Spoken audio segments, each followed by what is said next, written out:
नमस्कार विद्यार्थी मित्रांनो. Today we will do activity number first and second in our lesson number first, basic concepts in geometry. Okay, so first activity is that take a point P. So here I take point, name it as P, and now we have to draw some lines which are passing through the point P. Okay, point P मधून जाणाऱ्या lines आपल्याला काय करायच्यात, draw करायच्यात वेगवेगळ्या. बघूया आपण. ही बघा, ही एक line draw करता आली, अशी एक लाईन मला ड्रॉ करता येईल. ओके, देन या पद्धतीने एक लाईन ड्रॉ करता येईल.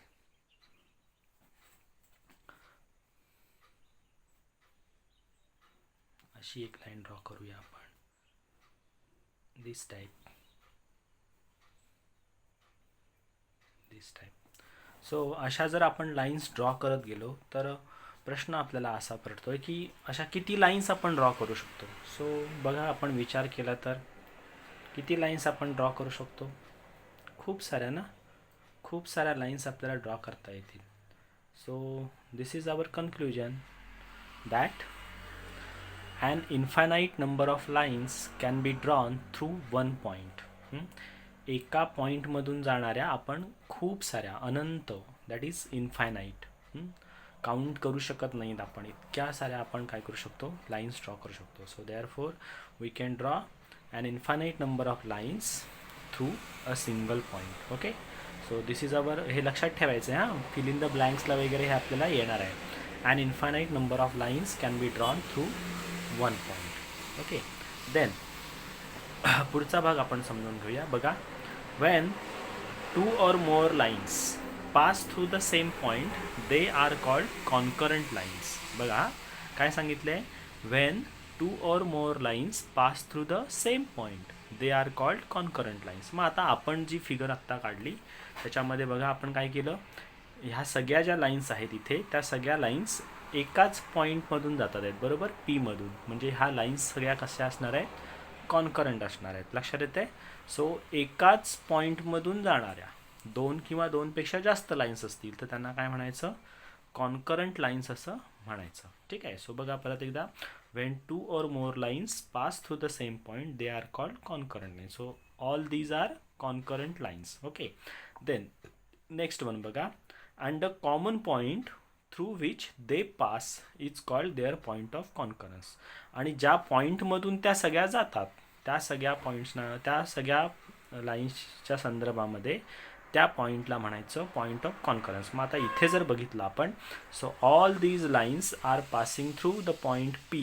So therefore the point P is point of concurrence. Okay, ह्या लाईन्सच्या संदर्भामध्ये पॉईंट पी काय आहे, पॉईंट ऑफ कॉन्करन्स आहे. ओके, सो बघा, the lines in above picture are concurrent lines. ह्या ज्या आपण काढल्यात आहेत ह्या सगळ्या काय आहेत, कॉन्करंट लाईन्स आहेत. आणि देअर पॉईंट ऑफ कॉन्करन्स काय आहे, पॉईंट पी. ओके, हा जो पी आहे तो काय आहे, त्यांचा पॉईंट ऑफ कॉन्करन्स आहे. आता आपण पुढे जाऊया. बघा, आता पुढचा जो भाग आहे, कॅन यू टेल असं म्हटलं आहे. मग बघा, आता आपण हिअर आय टूक two points. Here I take 2 points, P, point P and point Q, and if I join these 2 points P and Q, so let us we join these 2 points. So I join these 2 points, so here I get the line PQ. So question is that how many lines we can draw which are passing to both these points at a time. या दोनही पॉईंट्समधून गेली पाहिजेत, अशा किती lines आपण draw करू शकतो. बघा, आपण आता एक काढली, अजून कशी काढता येईल का बघा.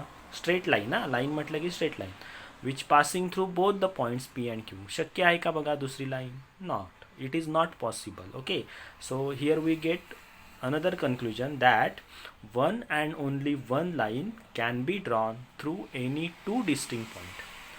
जर दोन वेगवेगळे पॉईंट्स असतील, हां, डिस्टिंक्टचा अर्थ काय, डिस्टिंक्ट म्हणजे वेगवेगळे. Okay, if there are two distinct points then we can draw one and only one line. दोन पॉईंट्स असतील तर त्यांच्यातून जाणारी एकच लाईन आपल्याला ड्रॉ करता येते. Okay, so this is our second conclusion. हां, पुढे जाऊया आपण. पुढच्या डेफिनेशन्स आपल्याला बघायच्यात. बघा, इथे एक लाईन ड्रॉ केली मी. Suppose I name the line as L आणि त्या एल या लाईनवरती बघा there are point A, point B, point C and point D. These 4 points lie on the line L, right. या एकाच लाईनवरती हे 4 पॉईंट्स आहेत, बरोबर. मग असं जेव्हा असेल की एकाच लाईनवरती पॉईंट्स असतील तर त्या पॉईंट्सना काय म्हणायचं, कोलिनियर पॉईंट्स असं म्हणायचं. बघा ही डेफिनेशन आपण समजून घेतोय. 3 or more points which lie on a single straight line are said to be collinear points.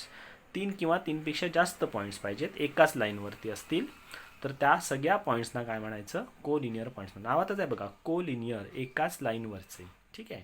So here points A B C D are collinear. लक्षात येते. सो एक्झाम्पल घेऊया आपण ह्या फिगरमधलं. Points A B C D are collinear.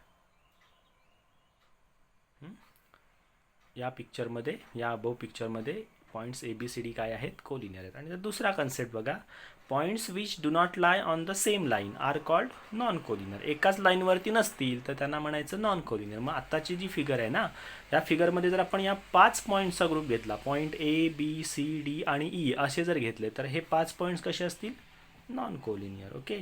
So non कोलिनियरचे examples काय मिळेल बघा आपल्याला, points A B C D आणि त्याला ई जर जोडला तर ई हा पॉईंट लाईनवरती आहे का, एल लाईनवरती नाही आहे.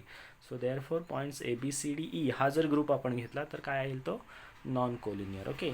तुम्ही जर पॉईंट ए बी सी 3 घेतलात तरी ते सुद्धा काय असतील, collinear. Point B C D घेतलात 3 तर ते सुद्धा काय असतील, कोलिनियर असतील. ओके.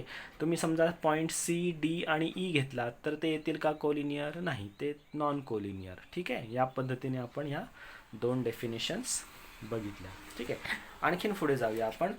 आपल्या पुस्तकामध्ये दिलेला जो भाग आहे तो समजून घेऊया. बघा बघा काय म्हटलं इथे, write the proper term intersecting lines or parallel lines in each of the empty box. हे आपण 5th स्टँडर्डमध्ये शिकलो आहे. हां, इंटरसेक्टिंग लाईन्स आणि पॅरलल लाईन्स लिहायचे. बघा आता तुमच्याकडे पुस्तक आत्ता अवेलेबल नसेल कदाचित. जेव्हा पुस्तक अवेलेबल होईल तेव्हा तुम्ही हे पूर्ण करा. ठीक आहे. बघा ह्या लाईन्सला काय म्हणायचं आपण, intersecting lines. Okay. These lines are intersecting lines, these lines are parallel lines, right. आणि ह्या बघा, ह्या आता इथे इंटरसेक्टिंग करत नाहीत पण ह्या जर आपण बघा ॲरो हेड आहेत ना, जर आपण ह्या वाढवल्या, इकडे एक्सटेंड केल्या तर काय होतील बघा, या साईडला एक्सटेंड केली की त्या लाईन्स काय होतील, इंटरसेक्ट होतील. So therefore these 2 lines are intersecting lines. Okay. या बॉक्सेसमध्ये आपल्याला लिहायचं आहे intersecting lines, parallel lines, intersecting lines. ठीक आहे. पुढचा एक कन्सेप्ट आहे तो पण आपण समजून घ्या. बघा, my friend maths on the ground in the sky. हे तुम्हाला दिसते बघा, हे खो खो खेळणारी मुलं आहेत. आपल्या पण शाळेच्या ग्राउंडवरती खो खो खेळतात मुलं, बरोबर ना. आता इथे काय दिलं आहे ते बघूया आपण. Observe the picture of the game being played, identify the collinear players, non collinear players, parallel lines and the plane. Okay. हे सगळं प्लेन आहे, बरोबर. हे प्लेन आहे, सपाट पृष्ठभागावरती खेळतात आपल्याकडे खो खो, बरोबर. मग आता ह्याच्यातले कोलिनियर प्लेयर्स कोणते, तर बघा हे सगळे प्लेयर्स एका रांगेत बसलेत म्हणून ते सगळे काय आहेत, कोलिनियर आहेत, बरोबर. नॉन कोलिनियर प्लेयर्स म्हटलं तर काय, हे सगळे प्लेयर्स आणि हे 2 घेतले तर हे काय येतील, एकत्र घेतले तर नॉन कोलिनियर येणार आहेत, बरोबर. देन पॅरलल लाईन्स म्हटलं तर पॅरलल लाईन्स कुठल्या आहेत बघा. ह्या बघा इथे तुम्हाला माहिती आहेत की खो खोचे प्लेयर जे बसतात की नाही, त्या तिथे अशा लाईन्स ड्रॉ केल्या जातात, बरोबर.